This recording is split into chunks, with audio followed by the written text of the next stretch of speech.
Hello and welcome to the new 2G vlog. With this new format, we'd like to give you, our customers, a deeper insight into 2G, the people working at 2G, and how we develop our products and processes according to our customers' needs. And of course, or additionally, to discuss the role of cogeneration in the energy world of the future. For this first episode, we're sitting here in this nice building in the 2G training center. So the kind of center of knowledge transfer within this company. And I'm sitting here together with Andreas Ramschulte. So first of all, Andreas, thanks a lot for being a kind of guinea pig for this first episode. Just in your own words, the 2G training center, what is it all about and what is your role in the training center? Yeah, I mean, the training center is about the heart of the knowledge transfer between research and development, the electrical department, and our employees, service partners, and all 2G employees. So we are taking care of the transfer of any knowledge and to get qualified technicians in the field to commission, to maintain, and to commission the CHPs. Mm-hmm. So I guess it's not only the internal 2G colleagues, so also external partners. So what is the magnitude of so how many trainings are you doing each year on the recent years? Or yes, so in total, I just had a look in our system. We have about 250 partner companies in our system, where for those companies we have already created dongles. And since 2012, this were about 1,600 dongles in total that were created. These partners are located in about 25 countries worldwide, and we've been in about 15 countries worldwide to do training on site as well. Okay. I mean, it's really amazing how things have developed over the recent years, especially over the recent 10 years. I mean, we know each other for many, many years. In detail, how long have you been with the company? So I started at 2G in 2002 with my apprenticeship as an electrician. Then I worked in the service department, also did commissioning, and moved to the training center in 2012 with my colleague Alex Vollmer. And from then on we started doing all these trainings. So, well, that's really 18 years. That's really a long time. I mean, taking into account 2G gets 25 years, or becomes 25 years this year. Wow. I mean, I don't want to underestimate your knowledge and your experience after 18 years, but nevertheless, I mean, as we all know, CHP is about hydraulics, it's about electronics, it's about language skills you have to have. And I mean, when you have a look at the portfolio, when I look around here, we have the G-Box starting at 20 kW and then up to 2 megawatt or 4 megawatt engines. So the portfolio itself at 2G is quite big. So how do you manage to transfer this massive amount of knowledge to the certain people? Yeah, so, I mean, in the end, it's not only me. We are in total about 8 people now in the training center. About means we are 5 trainers at 2G. We just hired 1 person for the administration. We have 1 person working 50% on gas training in the future, and we have 1 external for electrical training. So the knowledge is shared by many people, so everybody has his special areas, like the G-Box areas, the CES areas, the upper class and the periphery things, and so on. But I mean, nevertheless, we should not only focus on technology. How do you mean that? I mean, it's you have different people, you have different cultures, and for sure, like you said before, it's hydraulics, electrics, and so on. You have a lot of special fields, and in best case, a service technician knows about everything. But on the other hand, you also have to motivate the people to work on this, to get all this knowledge. But we are working in the area of renewable energy, and so it's quite easy to motivate people for this. And I mean, it's a big thing, and a lot of stuff you work about, and for sure, on the other hand, explaining the same stuff every time again could become quite annoying. And so it's the same thing every day, but in the end, you have different people every time you do a training, and that's still keeping it very interesting. And on the other hand, the renewable energy. So you keep the people motivated. Yeah, definitely. I mean, you're mentioning people so many times in what you were saying, and you're right. I mean, in the end, it's all about people, right? Yeah. And this is also what motivates me day by day to come to work here and to work for this, let's call it big thing. Yeah. So you have the feeling you are part of a big thing. Yeah. To keep it simple.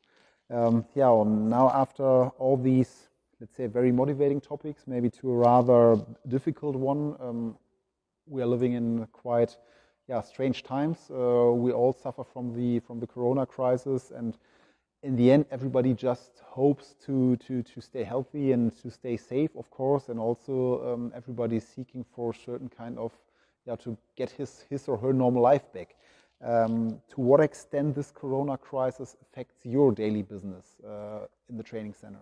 Yeah, for sure. So, I mean, in March, we thought about Corona is still far away. Then we got the first lockdown in Germany, and we had to close the training center for about 4 weeks. And then we added another 4 weeks. The good thing is we were already kind of prepared. We started about 2 years ago to get online training developed as well. So we already had a platform for this. We had the authoring tools for it to create training, and we just started with Microsoft Teams, for example, as well. So for us, it was more or less pretty easy to switch to the digital world to do training online, remotely, or with our learning management system. So we've reduced the groups when they're here for practical training.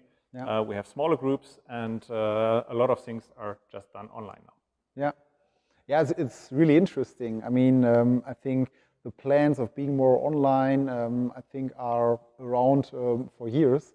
But I mean, it's, be it in private life or be it in business life, there was a time in March or in April, then from one day to another, everybody had to switch. And I mean, this is maybe even at least a little positive thing out of the current situation, that this was a kind of accelerator for the whole system, so for the whole world we're living in. But nevertheless, it makes absolutely sense. I mean, you were saying 2G is dealing with so many different countries, or so many different people in different countries, and there are so many partners all around the world. Just out of interest, what is the current share, no matter online, offline, of international trainings and national German trainings? I mean, it's similar to maybe the sales. We have a lot of people in Germany, so I think maybe German training in Germany or for German partners and technicians is about a little bit over 50%, maybe, and close to 50% is the international part. Okay, so 50% international. So I assume all of you guys here in the training center, you're kind of intercultural experts or experts for intercultural communication. I guess there must have been some very funny stories or interesting experiences. Is there anything you'd like to elaborate on, a nice example? Yeah, for sure. Maybe we could talk about an hour about things. We got one example, for example, maybe is years ago, I had a training here in a classroom, and the first day after lunch, all people already had a bottle of beer on their table. We had some beer in the fridge for, the Friday afternoon beer for the colleagues, and they thought, oh, it's like the Coke and the water, so we can also get a beer. And the second day, it was directly after a breakfast break, and the third day, I came in the classroom in the morning, and everybody already had a bottle of beer on the table. Okay. So they had 2 boxes of beer with 4 people in 3 days of training. This was, kind of impressive to me. From this day on, we've just no more beer in the fridge, so it's hidden anywhere else now. Understandable. So did they pass the exam in the end? They did. Maybe really? It made it easier for them, so you get a little bit more relaxed and takes the test easier, maybe. Okay. Yeah, that's indeed funny. But maybe this is a quite good handover towards the end of our discussion. So maybe you get thirsty as well now. Oh yeah. No, seriously. Maybe one last question. You were saying, 18 years, and 2G becomes 25 years this year. So you have experienced, most of the time 2G is existing. personally, after 18 years and 25 years of 2G, what is your personal motivation for the next 25 years with 2G? I mean, some people change their jobs every few years, and to get, to see new things and so on. At 2G, you see new things close to every day. Yeah, but I mean, it's minimum yearly, and I've moved through many departments at 2G. Hopefully, we'll stay in the training center now. But you get new stuff, really every day. Like this interview with you now is totally new, and so. It's just keeping me motivated to stay here. So for me, there's no need to look anywhere else for any other work. Yeah. So yeah, absolutely great. And I think that's a great final statement. Andreas, thanks a lot. It was really a pleasure for me, and I hope you have enjoyed it as well. Yes, thank you. You're welcome. And I hope that you have enjoyed our little discussion as well. We are looking forward for any kind of feedback. Send us a mail, send us a post on LinkedIn or Facebook or other social media, whatever. And we're looking for the next topics and the next discussions and the next vlog of 2G. Thank you very much. Yeah, thanks. And don't forget to book your training on the 2G homepage, and see you soon. Bye-bye. Bye.